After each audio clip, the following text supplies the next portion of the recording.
बिस्मिल्लाहिर्रहमानिर्रहीम। अस्सलाम वालेकुम नाज़रीन, मैं हूं शिराज वैसे और आप देख रहे हैं एन न्यूज़ HD और एन पॉडकास्ट पे हमारा प्रोग्राम टॉप स्टोरी। हमेशा की तरह नए खबरों और नए मामलात के साथ, और हमेशा ही की तरह आज भी मेरे साथ मौजूद हैं सीनियर सहाफ़ी मुल्तान के मोहतरम यज़दानी गिलानी साहब। अस्सलाम वालेकुम सर। जी वाले कैसे हैं? अल्लाह का ठीक है सर। तो सर आगाज़ करें प्रोग्राम का बिला किसी तमहीद के।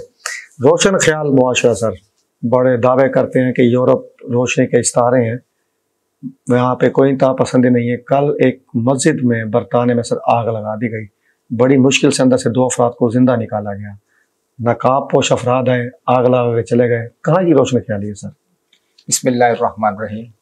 अब सब जैसे कि अभी आप जानते हैं कि देखिए रोशन ख्याली अपनी जगह पर है, तासुब पसंदी अपनी जगह पर। बिल्कुल। अब बात यह है कि यूरोप के जो लोग हैं क्या वो तासुब नहीं रखते? बिल्कुल रखते हैं, इसमें कोई ढकी छुपी बात नहीं।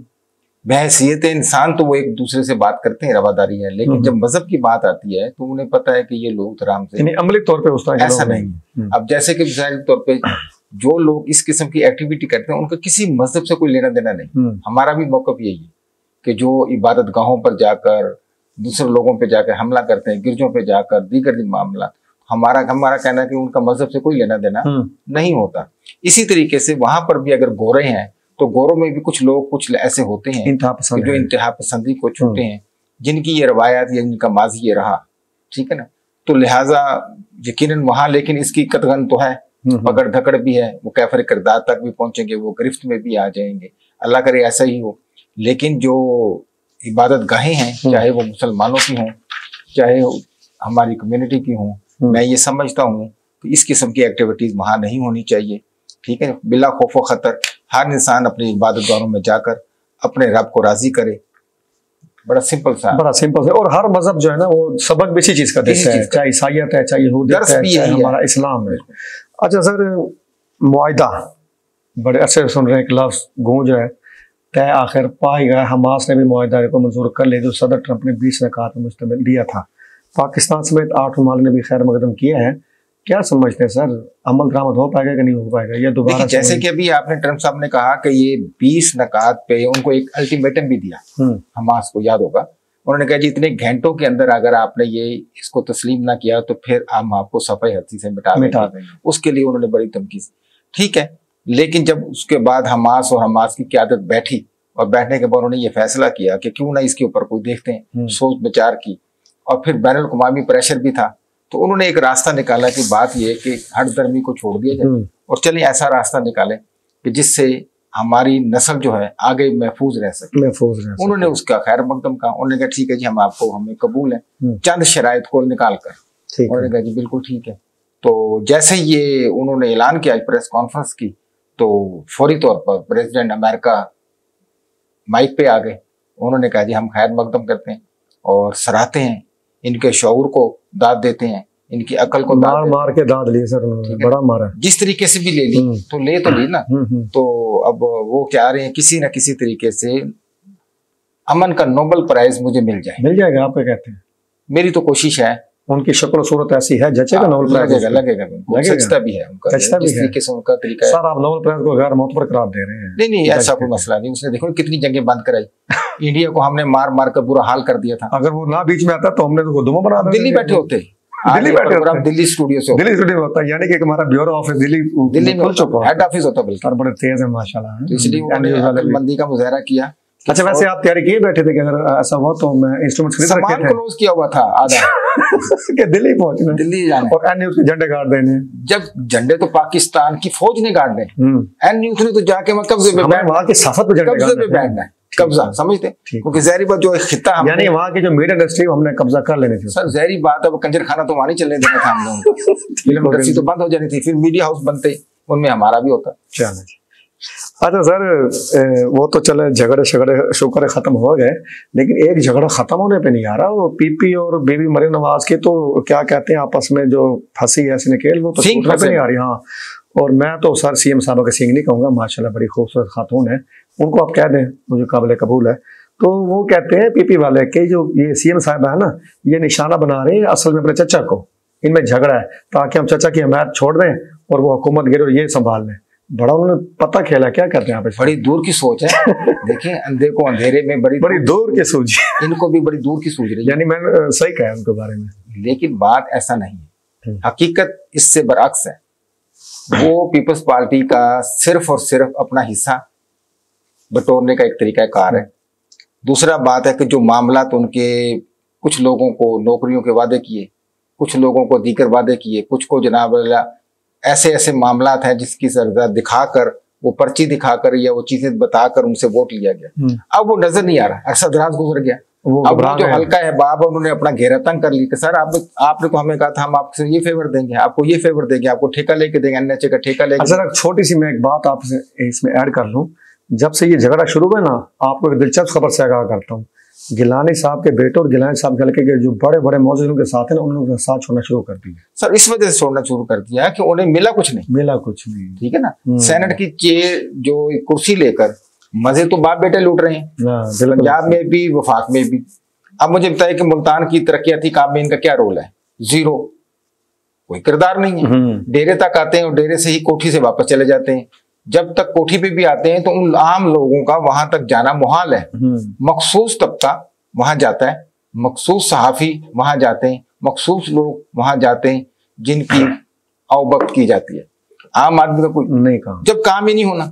देखिए मेरे बेटे की नौकरी नहीं लगनी, मेरे बेटे की ट्रांसफर नहीं, मुझे क्या चाहिए, मेरे मामला, मुझे ठेका नहीं मिलना, मुझे गिलानी हाउस को जाकर क्या सजदा करना है, मेरा तो कोई लेना देना नहीं। असल में अब वो परेशान है, वक्त तेजी से गुजर रहा है, मामला चेंज हो रहे हैं और हो सकता है आने वाले दिनों में जिस तरीके से पूरी दुनिया में एक वावेला फैला हुआ है कि तीसरी जंग का, तो अगर तीसरी जंग की तरफ चले गए तो ये तो सारे ठेके मेके तो भरे रह जाएंगे। तो लिहाजा उनकी कोशिश है, गिलानियों को कहा तीसरी जंग से मिला रहे, नहीं हकीकत है, गिलानियों को नहीं मिला रहा, मामला को मिला रहे। मामला जब ना जी वहां जब तीसरी जंग चलेगी तो ठेके के बाहर में देखिए 800 जर्नैल उन्होंने इकट्ठा कर लिया अमेरिका ने। क्या उन्होंने कहा कि मोमबत्तियां बनानी हमने? ऐसा नहीं है। उन्होंने तीसरी जंग के लिए उनको बताया कि आप तैयार हो जाएं। उधर से इंडिया ने बकायदा कई अरब डॉलर का असला खरीदा है, और असला खरीदा कौन सा है? जो इस्तेमाल शुदा है। वो क्या मतलब? ये भी आज मैं आपको बता, उसकी वजह यह है कि अगर आप किसी चीज की डिमांड करते हैं, मिसाल है कि आपको कोई जैमर चाहिए, तो उसका आपको ऑर्डर देना पड़ेगा। उस ऑर्डर के बाद उनकी एक तरीका कार है कि 6 महीने, साल, 2 साल लगेंगे। ऐसा नहीं है कि मैं अभी अब 16 का ऑर्डर दूं और शाम को मुझे मिल जाए, ऐसा नहीं होता। बिल्कुल ठीक है। अब इन्होंने कहा कि अगर हमें ये चीजें चाहिए कि हमें घुस के मारेंगे पाकिस्तान, तो इन्होंने उसके लिए बेहतर इन्होंने कहा जी हमें, उन्होंने कहा जी ये इस पर टाइम लगेगा।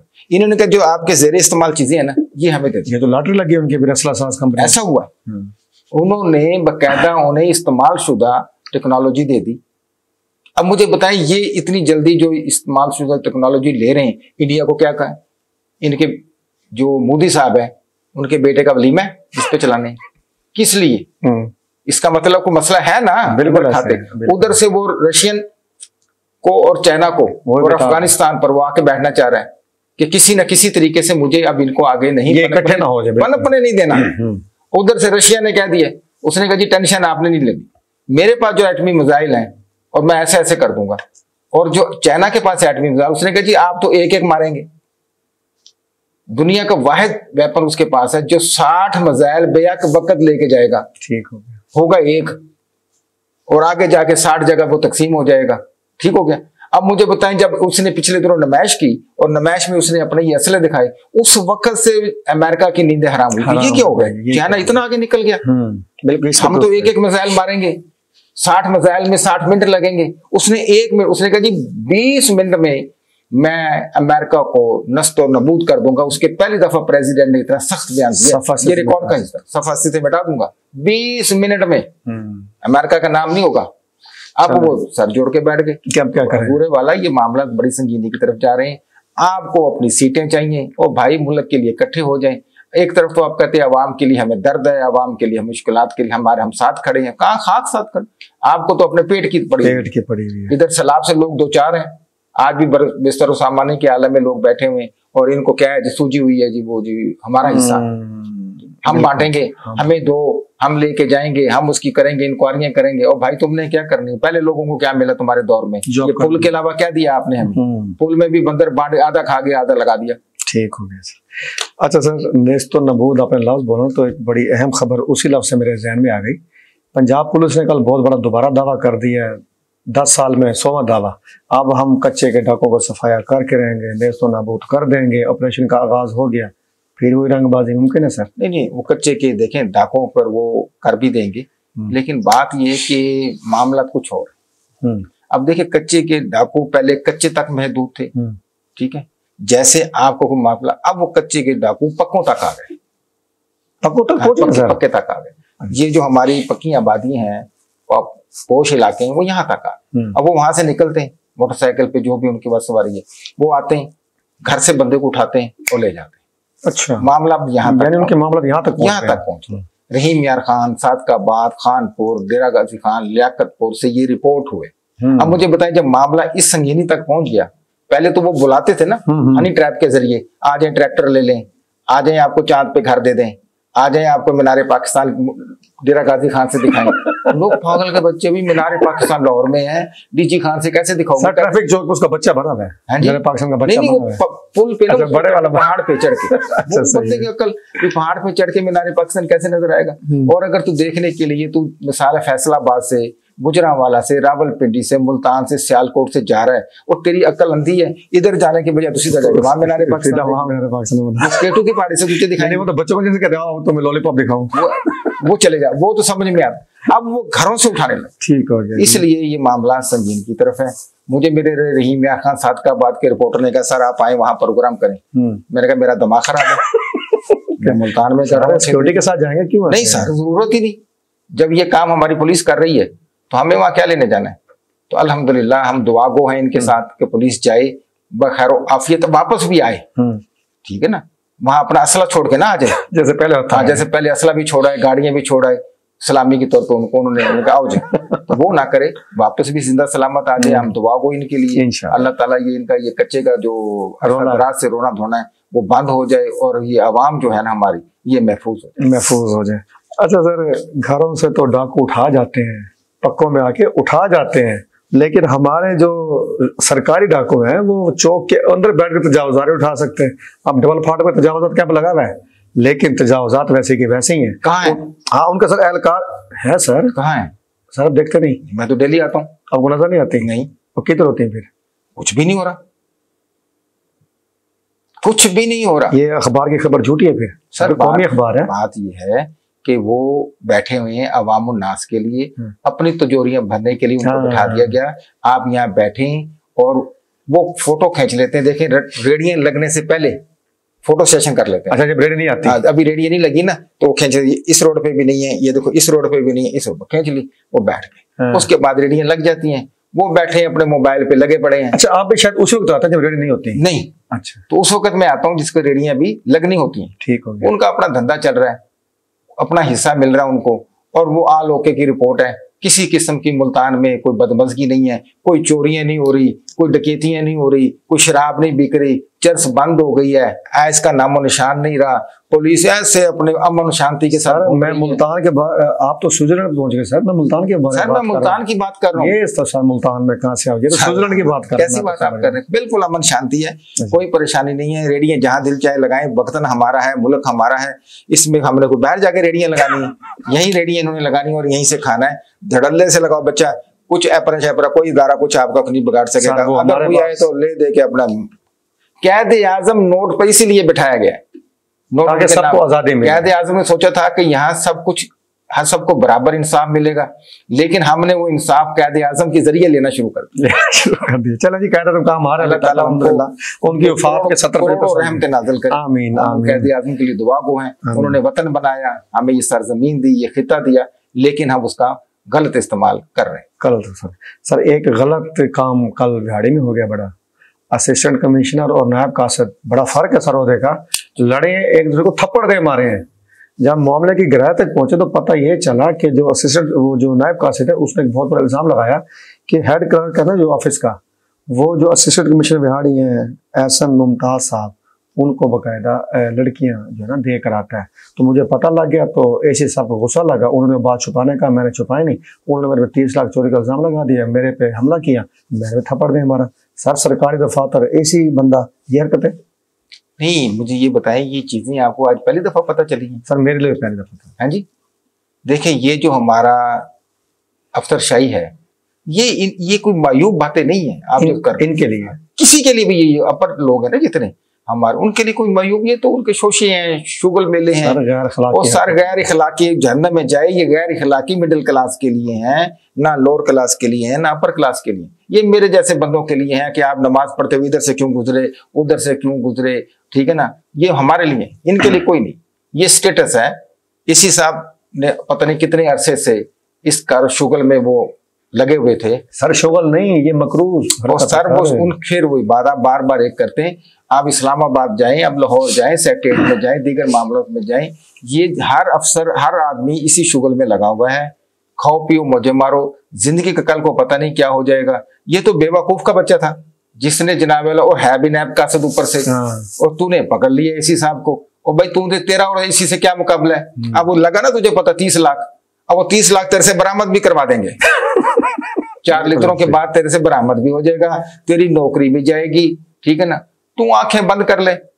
मुझे एक वाकया याद आ गया, एक स्कूल, मुल्तान के एक स्कूल में, उसका मैं अब क्या नाम लूं, उसमें एक मासूफा टीचर थी, ठीक, उसने कुछ अरसे बाद वहां 14 साल पढ़ाया, 12 साल। सरकारी स्कूल था ना प्राइवेट, बहुत बड़ा, मुल्तान का बहुत बड़ा। अच्छा। उसको नौकरी से निकाल दिया। मेरे पास वो बहन आई, कहने लगी जी मुझे नौकरी से निकाल दिया, 10-12 साल मैंने वहां पढ़ाया। मैंने कहा मेरा मसला क्या हुआ? उसने कहा जी क्लास में बैठी थी, बच्चे का को एजुकेशन जो है स्कूल में, तो उस बच्चे ने उसकी चुम्मी ले ली, साथ बैठे लड़की की। ठीक हो गया। मैंने उसे कहा इधर आओ, तुम्हारे घर बहन नहीं है। मैंने उसको समझाया। सुबह जब मैं आई तो मुझे प्रिंसिपल ने बुलाया, मैं गई, मुझे कहने लगी कल आपने ये बच्चे को टोका है, बदतमीजी की। मैंने कहा मैम ये वाकया हुआ। उसने कहा आप जाएंगे, आप घर जाएं, खुदा की कसम। उसने कहा आप घर जाएं, हमें नहीं ऐसे टीचर की जरूरत। अगर वो ले रहा था तू मुंह उधर कर ले। ये प्रिंसिपल के लफ्ज हैं उधर के, वो मुझे उसने बाखुदा ऐसे कहा है, मैंने मुंह छुपा लिया। उसने कहा आप मुंह उधर कर लें, आपने जरूरी देखना था उधर।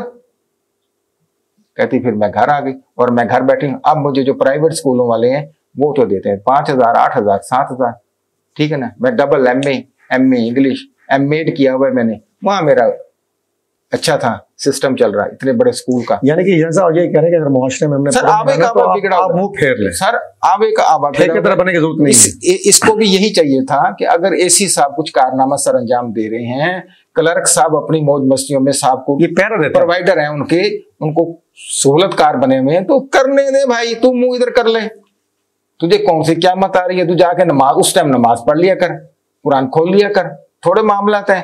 तू उनकी CID पे बैठ गया। सर मजहब ने बद्दी से रोकने का हुक्म देना, उसने ये सोचा। हाँ जी, मजहब ने हुक्म देना कि बद्दी से रोको, नेकी बद्दी का रोकने के लिए वो भी उसकी वजह बताई गई। ताकत है तो हाथ से रोक लो, नहीं तो नहीं है तो मुंह से कहो, वो भी नहीं तो दिल में बुरा कहो। तू दिल में बुरा कहता रहा, तेरी औकात नहीं। दर्जा हराम का तू चपड़ासी है, ठीक है सर, और तू हाथी के साथ जफे डाल रहा है। अब लगेगा बता तुझे? चलो जी, समझ जा भाई, आइंदा नहीं ऐसे करना।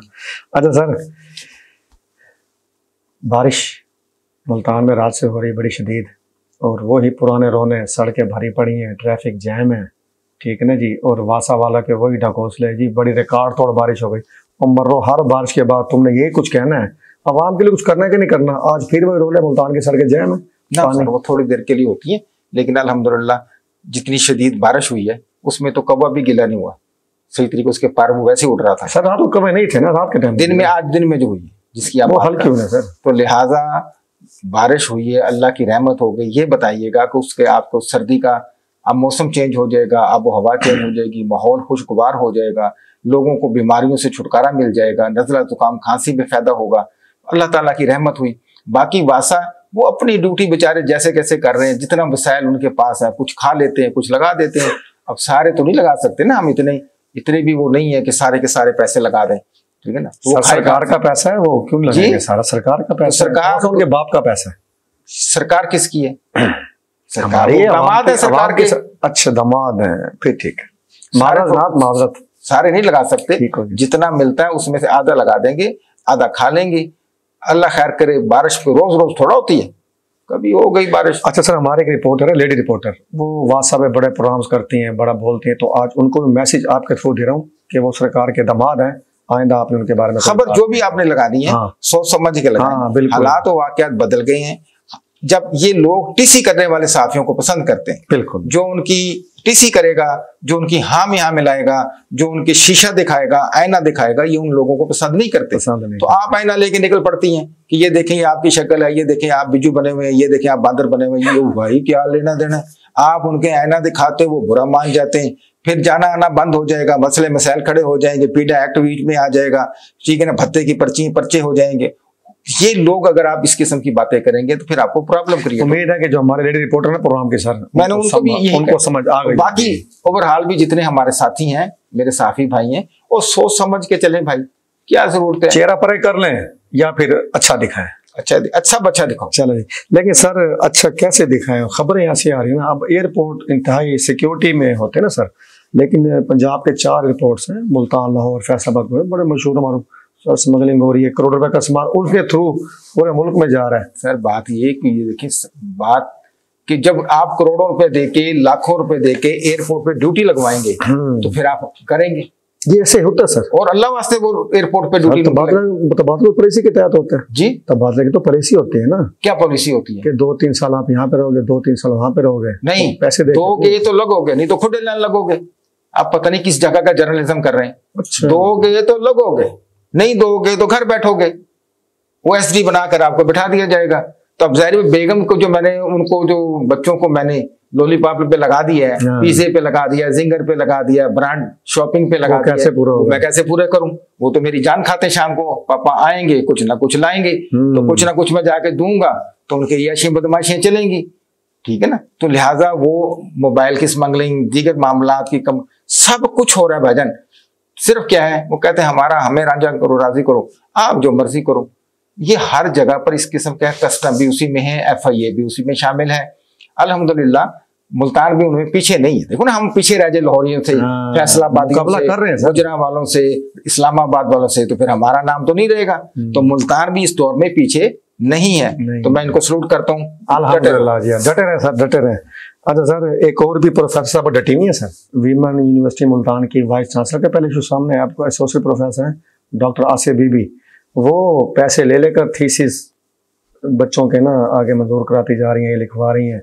तो 5 सारे माशाल्लाह जितने बच्चे हमारे ये PhD बना दें, मैट्रिक वालों को भी PhD डायरेक्ट कर दें, क्योंकि इसके आप पेपर शेपर का रोना धोना है, ठीक है ना। कोई क्राइटेरिया बना लें, इतने पैसे दो, इतनी डिग्री लो, ठीक है ना। और भाई जी बात ये है कि मसूफा को ये नहीं पता कि ये थीसिस जो होते हैं उसके ऊपर कितनी मेहनत होती है, कितनी जतन होते हैं, कितने मुराबला। ये चोरी के थीसिस लेके, ठीक है, मटेरियल उसमें रद्दोबदल करके, लफ्जों का आगे पीछे करके ये बना लिया जी, लिख लिया। और लिखने के लिए तो ज़ाहिर बात एक तरीका कर, आपको पढ़ना पड़ेगा, आपको एक रट्टा लगाना पड़ेगा, आपको मुतालिया करना पड़ेगा। मुतालिया आपका है नहीं, तो वो क्या थीसिस है, ठीक है।